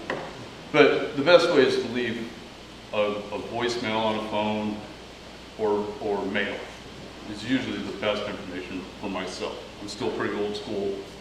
You know, I do get on the internet, but I'm in a position all day long that I'm not buying any kind of internet or cell phone, anything like that. I do have a separate cell phone. My wife is in an environment that she can't have a phone on her, so anything that we get is an emergency number that our kids know about to call. That's about it, to answer your question. Okay, so for the future, so we can make sure you're on the call list. Yeah. Denise is right back here. You want to wave, Denise? If you can touch base with her before you leave, we'll make sure we get you on that list. Yeah, I would say maybe I'm some anomaly or something, you know, but that's what I had to say about it. I appreciate it. Thank you for bringing As it far up. as, so, just a little bit more from me, I'll be off. So I've always told my kids, since they've been able to understand things, that situations like this might happen.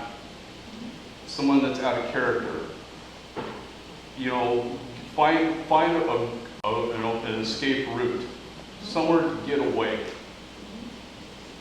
If there's a problem or a question, let someone know.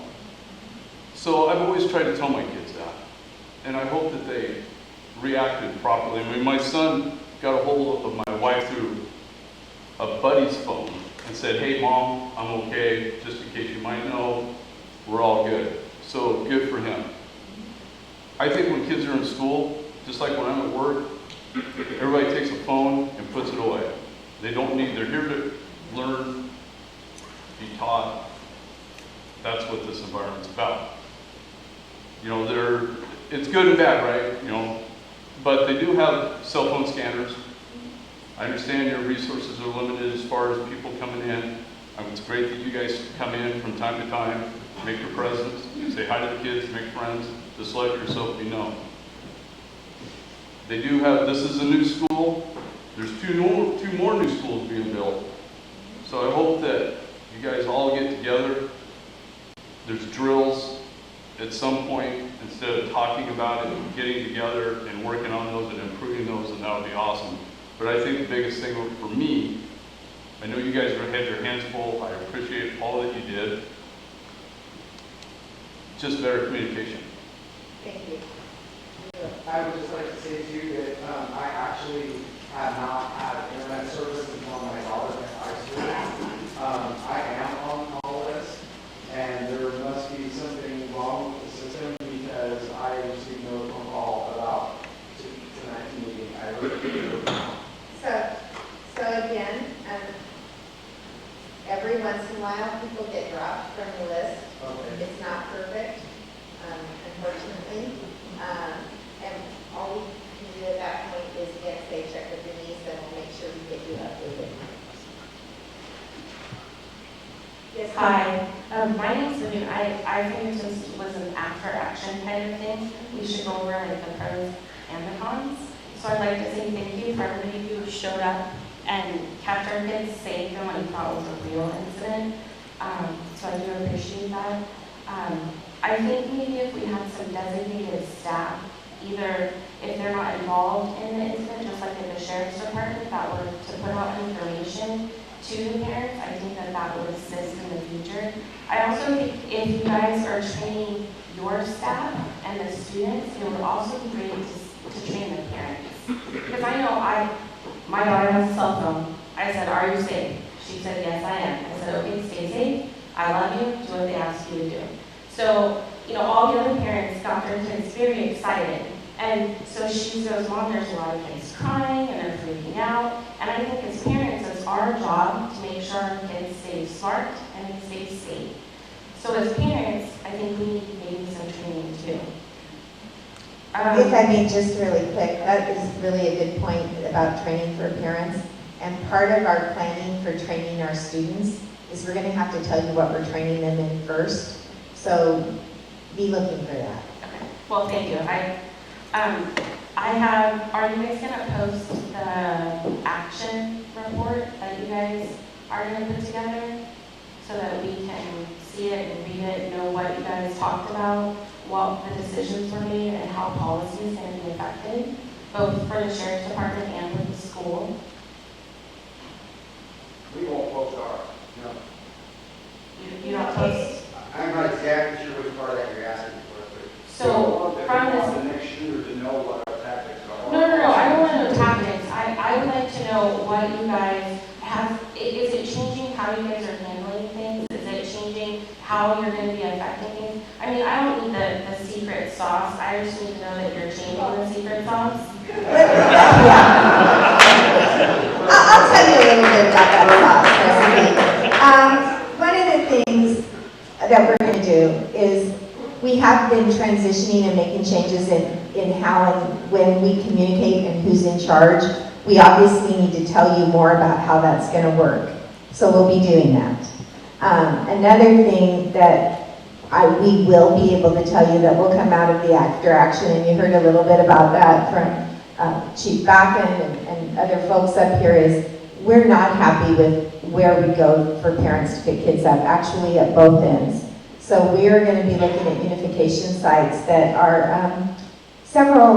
about 25 minutes away from this site in both directions. And we don't want to publicize those yet. We certainly don't have permission to use them. And even, there's always a question about giving out too much information about stuff like that, because if something really bad happened and we told all of you to go wait for your kids at X spot and somebody knew you were going to go there and decided that would be a better spot to do something evil. So we'll tell you that we're going to change things and that we're going to, what we learned, but might be a little bit careful, maybe not as careful as the people who are doing tactical, but a little bit careful about how many details we share ahead of time.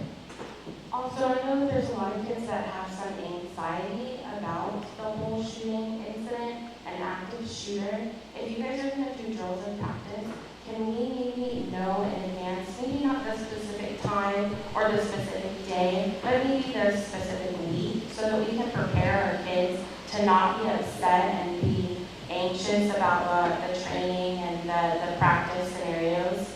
That would be a suggestion. Yeah, for these kinds of drills, absolutely. Even with our staff, with doing the ALICE training, this is very different. Learning to take an active role and practicing being under attack is not the way we've practiced in the past for active shooters or earthquakes or anything else. And we have staff members who are suffering from post-traumatic, from very stress syndrome, from very serious things in their lives, and for whom taking part in that training was a really significant event. So we know kids have the same situation. So it's different than the other kinds of trainings and practices that we do, and you're exactly right. We will have to approach it very seriously, and that's part of why we can tell you guys about what we're doing once we figure out what that plan looks like over the summer, and once we know all our staff have a good, solid understanding. And my last thing is kind of the negative. My child was searched, so she was pat searched, and she was pat searched by a guy. Not that her being searched, I guess, is a problem, but my question for would be, In order to search her, does that mean that she was a suspect? And as a suspect, is she going to be in a police report? And if she's going to be in a police report as a suspect, is that going to affect her? No, absolutely not. All the kids were searched. It was a protocol that the SWAT team was doing. We tried to gather as many of the female officers as we had on site, but we had to use some of the males to help search the females, unfortunately, in order to get the kids moving through the process. So you thought that all the kids were suspects, that's why they were searched? It's just standard protocol that they search them to make sure that the gun didn't get transferred to somebody else, to somebody else, to somebody else. If there was a gun. It's just standard protocol. All right, well, that's a conversation for another day, but I just wanted to know if she was going to be on a police No. report. No. Okay, thank you very much.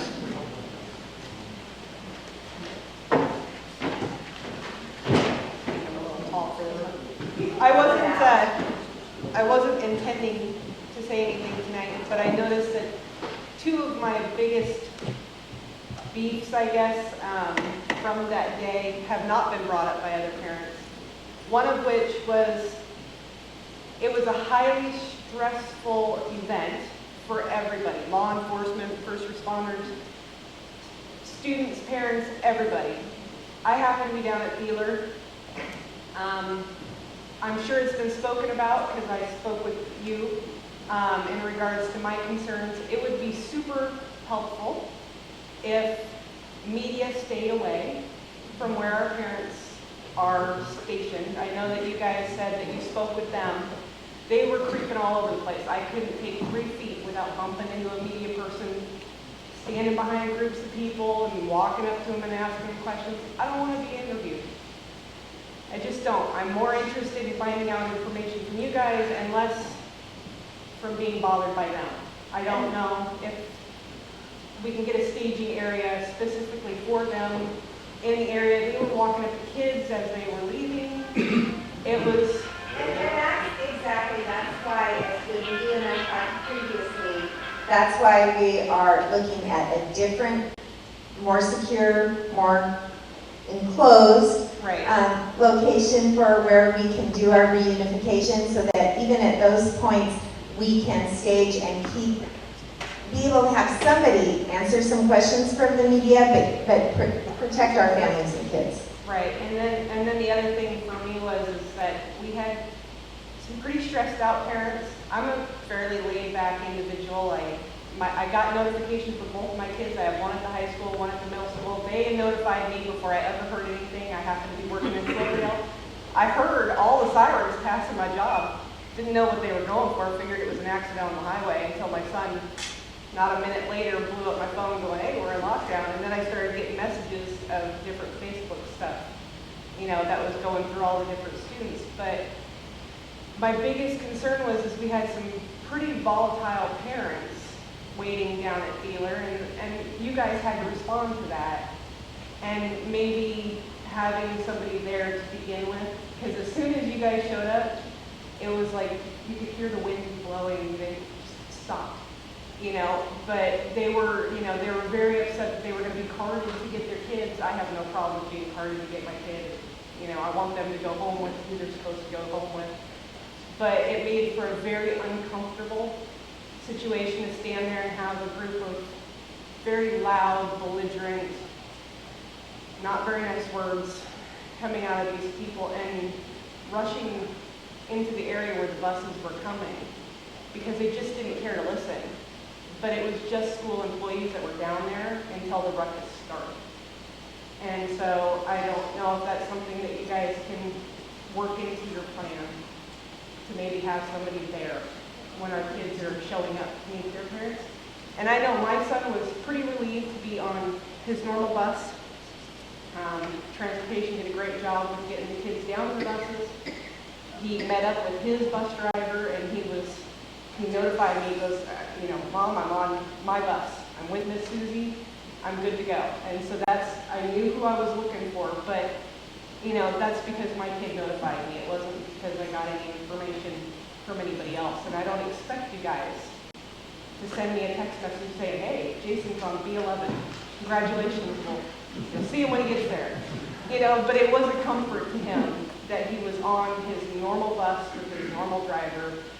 And then, you know, I knew where he was, and he knew where I was. Because he was told by his driver, hey, this is where I'm taking you. Your mom will be down there. So that's all I wanted to say is, you know, maybe those two things, and I know I brought up a couple of others, you know, but most and foremost, I am super appreciative of the response that came from all the different agencies, you know, and my kid was, oh yeah, hey, you know, so-and-so just came in the room and he's clearing the room, and so-and-so just, you know, said this to me. He was notified of everything. And I appreciate the fact that though they're kids, you treated them like they could handle the information that needed to be given to them. So thank you very much. Thank you, and I have to agree, our students and our staff, and of course all of the first responders, that all of them were amazing in a very difficult situation. We were so heartened by the response and the support that we got and that Mason County got in this situation that could have been really so much worse. But we had the response that we would like to see, and we had the response in the classroom and in the buildings from our staff and our kids that we would hope for. Overall, we saw what we needed to in a very scary situation, and we learned some things that we can do better in the future.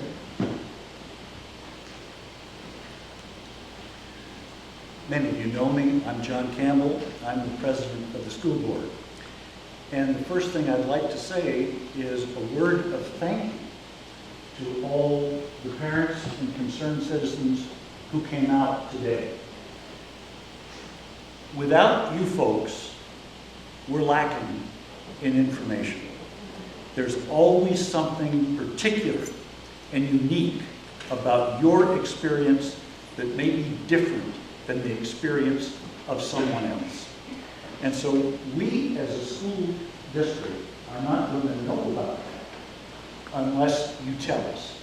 And so I really appreciate your coming out. And in addition to coming out, I appreciate your candor. One of the things that I've heard tonight is some people who are engaged. You're obviously engaged with your student, with your kids, of your flesh and blood. You're concerned about what's happening to them. You're concerned, does this public institution know what they're doing? That's the right question. And here's the place to be. And I appreciate, it's really a tribute that you have felt safe to come out here and be candid, to tell us what you don't think is going right. And I really appreciate that very much, because I think that makes for a healthy community. It helps us all know what we're feeling, because we're not just thinking with our heads, we're feeling creatures. And I think that emotions can sometimes be very intelligent. And we talk about how they block thought. Sometimes I think they clarify it. And I think that we have heard myself and the superintendent and everyone on the stage has heard some very clarifying thoughts this evening. So I really appreciate that. Now I want to say one other thing, to take a little credit for why things went so well. I wasn't running. And there's a reason for that. My colleagues and I on the school board have worked very hard to bring professionalism to this district. And when I go to other school districts, I see 5 people that seem to be running the schools. I see a whole series of people that think they can intervene and help this and that. When you've got a complaint, that's the lady. Okay? Hey, you can vote me in or out of office. You can come and knock me out of office. My concern is not that I'd be out, but what you might do once you get in. One of the things my colleagues and I have done is a kind of self-denying ordinance. We have adopted a system of governance called policy governance. One of the things we check Is there an emergency program in this school for all our students?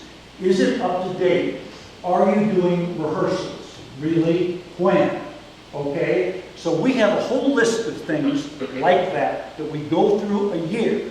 Every detail you'd want to know about what's going on in the schools. By the way, are our stores coming up? If they're not, why is that? Okay? We go through the list of concerns that parents had and taxpayers ought to have concerning their public officials and who those public officials are. I think we have done, my colleagues and I have done at least one thing exceptionally well. In addition, of course, to the building here, but you folks voted to have that built, and I really appreciate that too. That's something else that required the establishment of trust to be able to do. So we've come a ways. Now, one of the things we did was hire Dana Rosenbaum. And there was a field of competitors, and we picked her.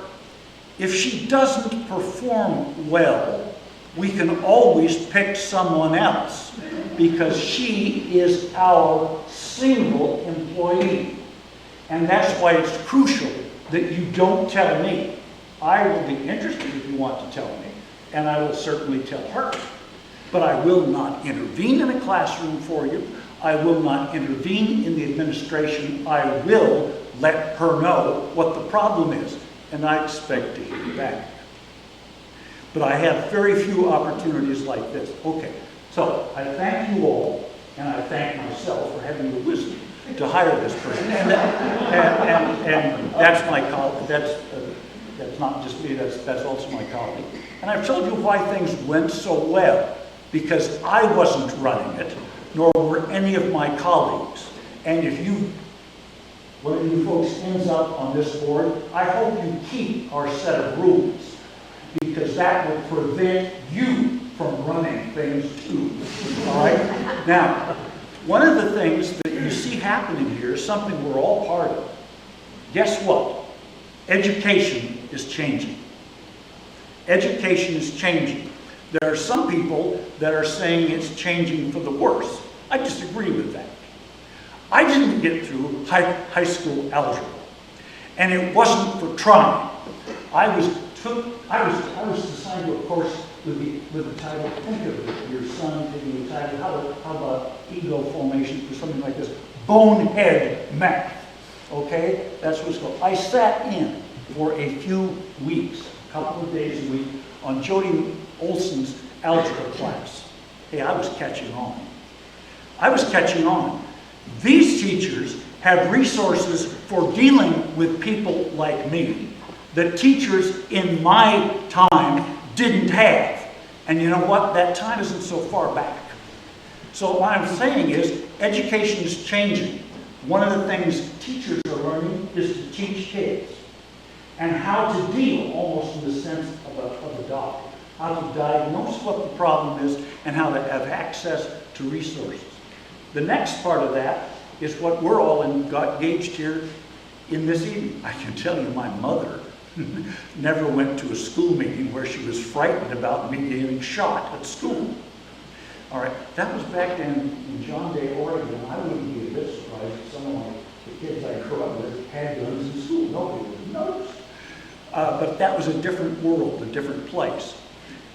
So you guys are part of this change, and you're working on it right now, and they're working on it right now. And one of the things we're trying to figure out together, because it takes your candor, your anger sometimes, your disappointment, your wanting to know what the answer is. As long as we have that kind of communication with you, I think we can we can properly address this next stage. How do we handle emergencies?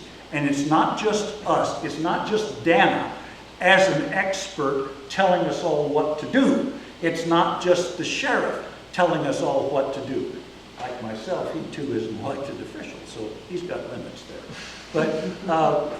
But one of the things that is important is that we have together recognized this problem and we're working on it. Maybe as a parent, one of the things to do is talk to your kid about social media. You know, rumors are one of the biggest dangers that we face in the schools. So, Sally, when there's a shooter, when there's a lockdown, the first thing you need to do is focus on your teacher, okay? Obey. Don't go communicating false information because it endangers you and it's going to scare the holy living you-know-what out of me. So I think that we're in a learning situation where we can, yeah, the kids have to learn how to deal with this. We have to learn to deal with this. There's one other thing, and I will be finished, and that is the political dimension. One of the things that I do in my capacity as the legislative representative of the board, I've been to Olympia several times. I've testified 2 or 3 times. The primary function of government in this state is supposed to be education. It's not there. I went to school in a rural school district, John Day, Oregon. I was raised by a single mother at a time when divorce was looked down on. I have a passion for equality in education because I think it's central to our whole way of life.